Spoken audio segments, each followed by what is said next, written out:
na 1970 mgbe asị ka udochia n'obodo Nigeria, Philip Effiong, onye nke na-esote Ojukwu, enwere okwu o kwuru.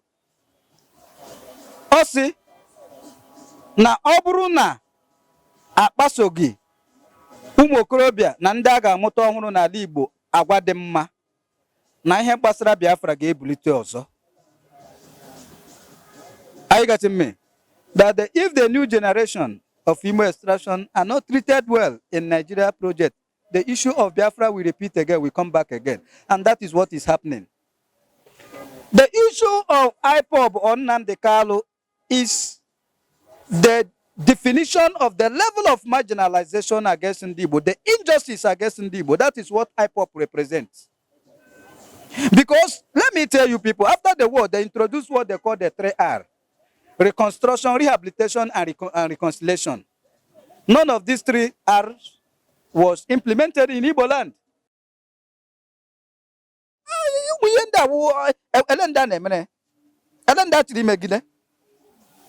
Ndị Igbo nọ ebe mmiri nọ ka achọ iji nwayọ kpakọrọ ala, ka achọ iji nwayọ kpakọrọ ihe ha nwe. Enwego gọvanọs ihuru kwuru okwu, enwego senators ihuru kwuru okwu, enwego oke kpọrọ meeting. Ọ na-eche ndị gọvanọs. I want to say the truth how it is. I don't need to paint it. Ndị awụ ndị obodo ahụ ha eso ha ya tọọl ichewekwa ha ọ ga-adị ka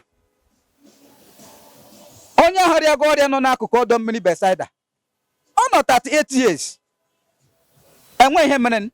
Ị hụrụ ụmụ okorobịa ndị Igbo chewe governors and those elders nọ there. Anyị ga-eche 38 years times 38 years enwe ihe ga-eme. Onye rịa gị ọrịa chere 38 years Jizọs bịa nyere ya aka.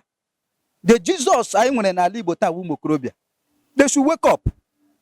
Ụmụ okorobịa ndị Igbo, they should wake up. How would the Jesus ga-ekuruzi onye ahụ na-arịa arịa tinye na mmiri ahụ ya wee dị mma, ma ọ sị ya ngwa lawa ahụ ga-adịgo mma.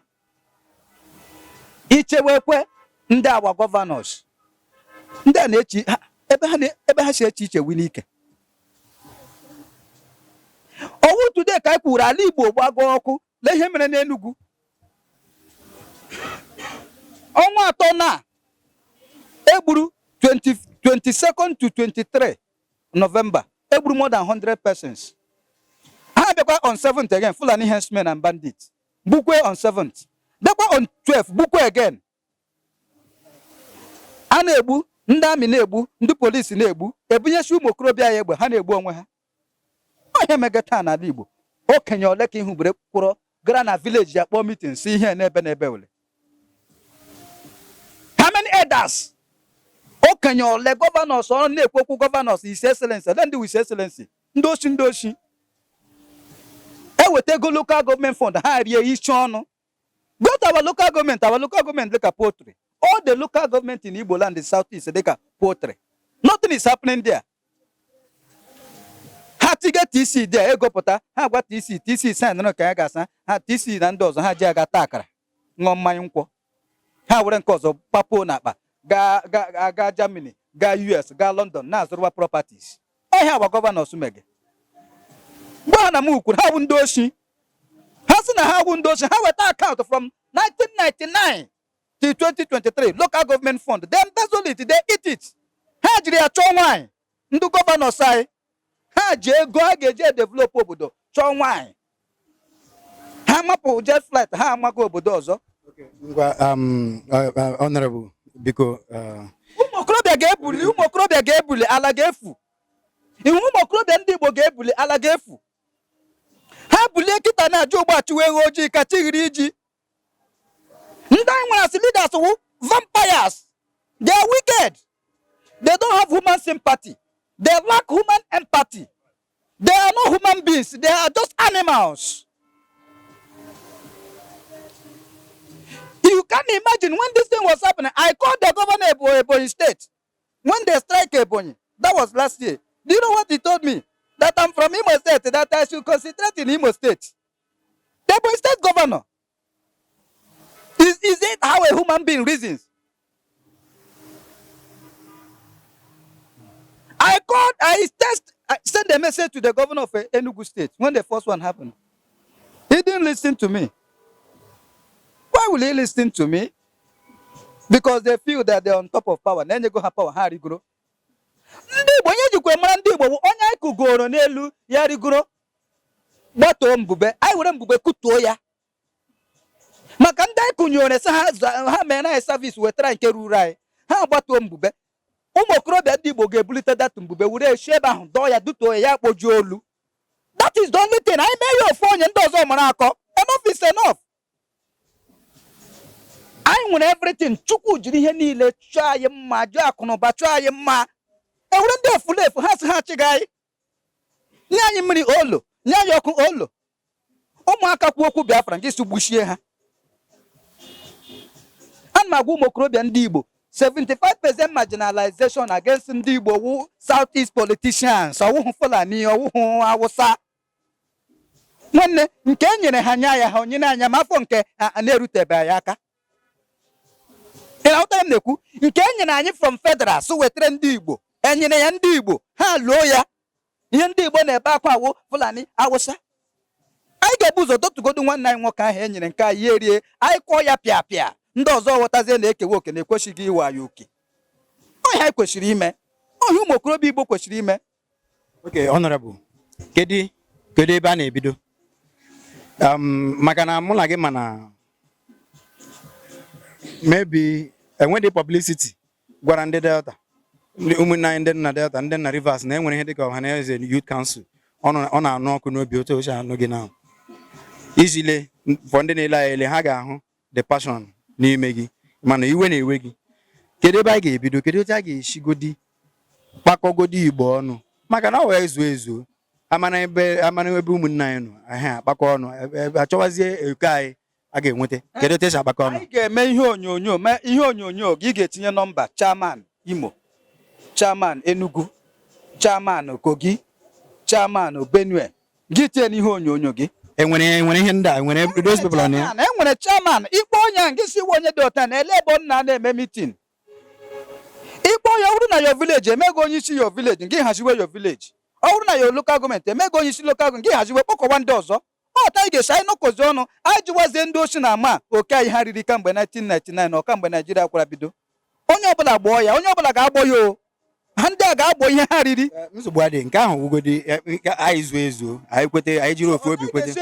Ezu bụ ihe m gwara gị kịta na a ga-etinye akara ekwentị steeti chairman na ihe onyonyo gị. Ndị ikpe onye abụ m onye dị ọta lekwa obodo m si achọrọ m isonye na Ohaneze ka ebe ha na-eme meeting ka ọrụ a ga-etinye m onye ọbụla ga-ekere ọrụ. Abịa na community enwe ndị isi, local gọọmenti enwe ndị isi, steeti enwe ndị isi, national enwe ndị isi. Anyị kee ọrụ bido na-arụ ọrụ. Ọ ya wụ ihe anyị kwugo okwu ya. Okay, o nwere ihe Nnamdi TV na akwado. Ama ma Ohaneze Youth Council ọ ga-abata fully jiri njirimara ha na ike okorobịa ha iji kwalie ya elu maka na ihe anyị wee ofu onye ofu ndị mana anyị na-achọ ka anyị rụọ ọrụ obodo ọrụ mana anyị nwere ihe a na-akpọ mmasị imekọtakwa witi anyị na ndị chọrọ na-ele anya na ihe ndị ahụ otu aha isi na-aga iwu imekọta Igbo ọnụ. Ọ ya bụ ihe anyị ji unify Igbos now n'okwu oyibo, unify Igbos now, mekọta Igbo ọnụ ugbu a, mekọta Igbo ọnụ ugbu a. Anyị na-adọ ya aka na ntị, anyị na-adọ ya na ntị. Ihe anyị chọrọ ime ibido owu anyị chọrọ ibido ka e nwee ọgbakọ ịhụnanya, ọgbakọ egwuregwu, ọgbakọ mkparịkọta ụka nke akpọrọ festival n'okwu oyibo. A ga-ejigodi jiri a ga-ebido ya na stadium capacity nọ na Delta ma ọ bụ na Rivers ma ọ bụ na Imo ma ọ bụ na Anambra ma ọ bụ ebe ọbụla ọwụ ebe a ga-eji kpọkọ Igbo, kpọọ ndị Igbo ndị na-egwu egwuregwu dị iche iche. Igbo wu omenala wu ihe jikọrọ Igbo ọnụ, atụrụmasị eziokwu. chọọchị ejikọ Igbo ọnụ, mana anyị jiri ihe omenala ihe ahụ dịbe ndị ihe ahụ Igbo na-eme ihe ahụ a na-eme ebe a na-emekwe ndị ihe ahụ wụ maka na Igbo ọbụla ọjị ka eji gụọrọ m ọfọ ebe niile m gara mana agaala m mgbe m gara na Bayelsa ebe a na-akpọ Sekwenike na Ebueto ebe si ndị Igbo nwe ọjị agara m Akwa Ibom agara m yes Akwa Ibom ebe a na-akpọ Ụkanafọ local gọọmenti ebe nwere ndị ndọkị nọ ebe ọjị ka ha ji gọrọ m ọfọ ọha obu agaala m na Kogi na Benue na Edo ọjị so ka ejiri ihe Igbo na-ajụ si ọ ga-ekwe Ohaneze Youth Council ọ ga-adọbata ụkwụ ọ ga-azọ ụkwụ ihe adọkwa ụkwụ ọnụ ka ebido ijuo Ohaneze Youth Council ama m ndị bụ Ohaneze Youth Council ọngụnwa bụ Ohaneze Youth Council ekwuola m ya ọ ga-adị mma nnabesi yacha ego ọnụ ya agụ onwe ya otu gụnwazie onye nke ọzọ ị na-ekwu okwu Ohaneze Youth Council bụ ọmbrela jikọtụrụ ụmụ okorobịa na ụmụ agbọghọbịa ndị Igbo amụghala gị afaras na iruole 18 years iwe memba then iwuruzie active member gawazie meeting jụwa ajụjụ ihe na-eme n'ala Igbo kere ọrụ ikirebe ha ọrụ ọtọ ịdị kịta na ikirebe ha ọrụ ekerele m ọrụ ikirebe ha ka m na-eme anyị ga-ekirebe ha anyị ga-ekenye ọta hụrụ kịta na ị nwere mmasị ume dị gị ịrụ ya bụ ọrụ anyị nwere ngalaba contact and mobilization and media ị ga-awụ onye isi gị wụ director ozi ngụnwa ka ọ dịziri ịrụzi ọrụ dịka director contact and mobilization Ohaneze Youth Council ngụnwa ka ọ dịrị dịka onye isi contact and mobilization and media of Ohaneze dị ya enye ọnụ kọmitii ọnụ dị mma na ole ma ole na-ahazi ya ala Igbo na-aga ọfụma m na-arụ nke m gị na-arụ nke gị onye awụ our state chairman choose Adizwa Ifom Hajegbema for Imo State ya the chairman ya na-arụ nke ya n'Imo m na-arụ nke m na national nke na-arụ nke gị na your directorate onye ọbụla na-arụ nke ya agbakọ onye ọma mere ya gba ụfụfụ ibu ụlọwu isi ọta na-ebu mshi ọta na-ebu anyị bukọ ya ọnụ so ị nwere the capacity and mgbe mụ na gị nọ na-akpa I have discussed it with the National Executive Council ha mere approve na ngụnwa ga-adị in charge contact and mobilization and media gị ga wụ director ngụnwa ga na-direct zi m ebe isi m ga ebe ọbụla ị kpọrọ m ga ọ ya wụ ihe anyị kwugo okwu ya biko na ana m arịọ ụmụ okorobịa Igbo chụọ ebe ọbụla ị nọ ị ga-aga iji ụkwụ gị tinye okwu ọnụ ị ga-etinye ego gị tinye iji ụkwụ gị tinye amamihe a ga-enwerịrị ihe ị ga na-etinye ga na-eme ka Ohaneze Youth Council na-aga n'ihu ka anyị hazie obodo a ka m kwukwe enwekwa onye ọzọ ga-ahaziri anyị ya enwekwa onye ọzọ na-elekwe ndị ahụ anya hafụkwana ndị ahụ ka ha agaala some of them ihe ha nwere 5 years 10 years or later 15 years to stay here ka anyị hazie na ebe ọta anyị siri chọọ ndị ha eriele thank you very much ọ ya wụ ihe anyị na-ekwu. Okay, Chai, Honorable, m ga na-ekele gị kwa mgbe maka na ọnụmọkụ n'obi gị wụ ihe eji eme ihe. Dịrị ọnụmọkụ n'obi a ga-eji emebi ihe ọ emeji ihe and obi dị m ụtọ na agala m gara na ihe niile m kpọrọ gị for months na anụ m na-akpọ gị nweta gị taa obi dị m ụtọ. Ihe ọzọ m chọrọ ka anyị rụtụ aka ka anyị kpatụ ka n'ime ya wuo ihe gbasara Nnamdi Kanu maka na agụọla m a lot of your publications. You were a lone voice in the wilderness. Onye ọbụla gara na your page Igboayaka ga-ahụrịla ngị na-aba mba na-ekwusi hapụ Nnamdi Kanu tọhapụ ya na o nwee ihe o mere ebe ọ na iwu obodo eji ya ma ọwụ ụlọ ikpe amaghị ikpe si hapụ ya. Kedu ihe ị ga-akọwara Ohaneze ihe ị chere maka ihe gbasara Nnamdi Kanu na ihe ọ na-achọ? Ọnụla anya na 1970 mgbe asị ka udochia n'obodo Nigeria. Philip Effiong, onye nke na-esote Ojukwu, enwere okwu o kwuru. Ọ sị na ọ bụrụ na akpasoghị ụmụ okorobịa na ndị a ga-amụta ọhụrụ n'ala Igbo agwa dị mma, na ihe gbasara Biafra ga-ebulite ọzọ. Are you getting me? That if the new generation of Imo extraction are not treated well in Nigeria project, the issue of Biafra will repeat again, will come back again. And that is what is happening. The issue of IPOB on Nnamdi Kanu is the definition of the level of marginalization against Ndi Igbo, the injustice against Ndi Igbo. That is what IPOB represents. Because, let me tell you people, after the war, they introduced what they call the 3R. Reconstruction, rehabilitation, and reconciliation. None of these 3 R's was implemented in Igbo land. The one abandoned it, other head of a state abandoned it. And that is why the issue of the prophecy of Philip Effiong is happening today. And as you can see, the 3 court of competent jurisdiction, Kanu won his case against the federal government on the issue of what happened at Afaruku in 2017 about the Operation Python dance, where they killed more than 200 Igbo youths. The court said that it is against his human fundamental rights and asked the federal government to pay him 1 billion. Last time on the issue of extraordinary detention, the federal government also said it's wrong, the process. They brought him to Nigeria. They said to pay him 500 million. The appeal court at Abuja also set him free, discharged and acquitted. And the Malami was saying that the reason they should not allow Nnamdi Kanu to go. When you allow somebody that was made a lawyer and a son through quota system. Both primary school is quota system. We are here scoring 280. Malami scored 5. Use it, enter secondary school, enter university, and so many things. Why can't he say such? His statement is a mockery to judiciary, both local and international. A court says somebody free, and you're saying the reason why we have 3 arms of government: the legislature, the judiciary, and the executives. And they are independent.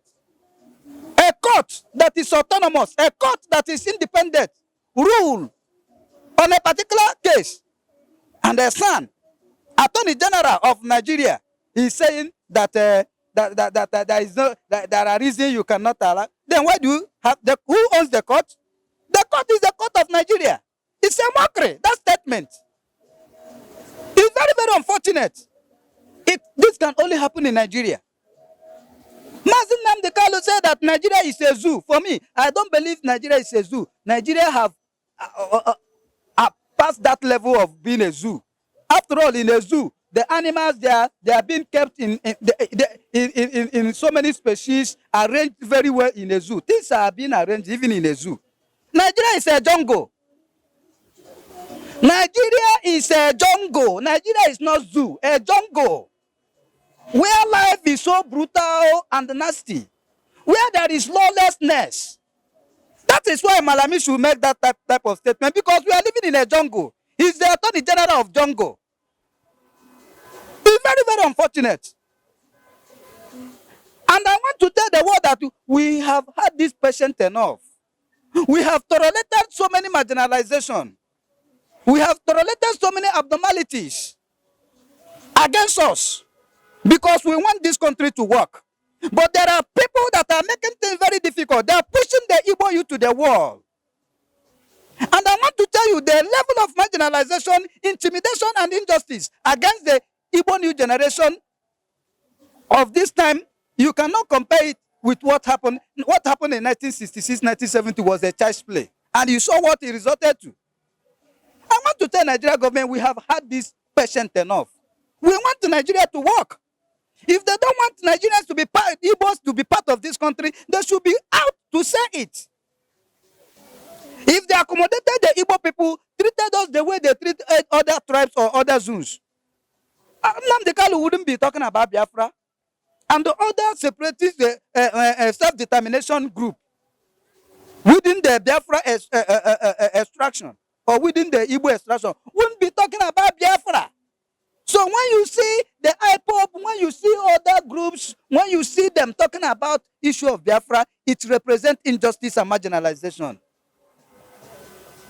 I want to tell Mr. President to release Nnamdi Kanu. The elastic rope, he is stretching it beyond his strength. The time it will cut, it will wound everybody in Nigeria.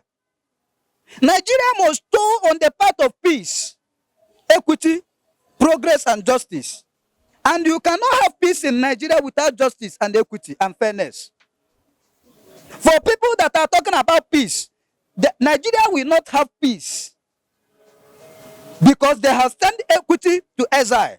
They have imprisoned justice. They have murdered fairness. And you cannot talk about peace. In fact, if we are just robots, the robot cannot even allow such, non-living things cannot even allow such a thing to happen. So what we are talking about is that they should release the young man. They should discuss with him. Why are you talking about Biafra? He's saying, look at other parts of the country. The Scotland in the UK, they talk about self-determination. So self-determination is part of the human fundamental right. If you think they are not comfortable with, engage them, discuss with them. The millions, 4-point-something billion that was killed during the genocide of 1967, 1970. Till today, people are talking about Biafra. So you think that you can cow us with barrel of gun? You can stop the youth with gun? Or you can intimidate us? No. Biafra is a spirit. Biafra is a right. You cannot stop it. The only way you can stop Biafra is justice, fairness, and equity. That is the only thing that can stop Biafra. You cannot use barrel of gun to intimidate us. We will not chicken out. It is a struggle for survival. You cannot cow us. You cannot stop us. You cannot intimidate us. We have right to live. We have right to inquire, to demand what belongs to us. So for people that are talking about one Nigeria and unity of Nigeria, they are hypocrites. They are people sabotaging the unity of this country. Because in practical, they have not demonstrated anything to show that they are interested for Nigeria to work or Nigeria to be in unity. You cannot marginalize me and you still talk about the unity of this country. Look at what we are talking about, the Nigeria president of Southeast extraction. This is 57 years. No person from Southeast, either as a president of Nigeria or head of state, since 57 years.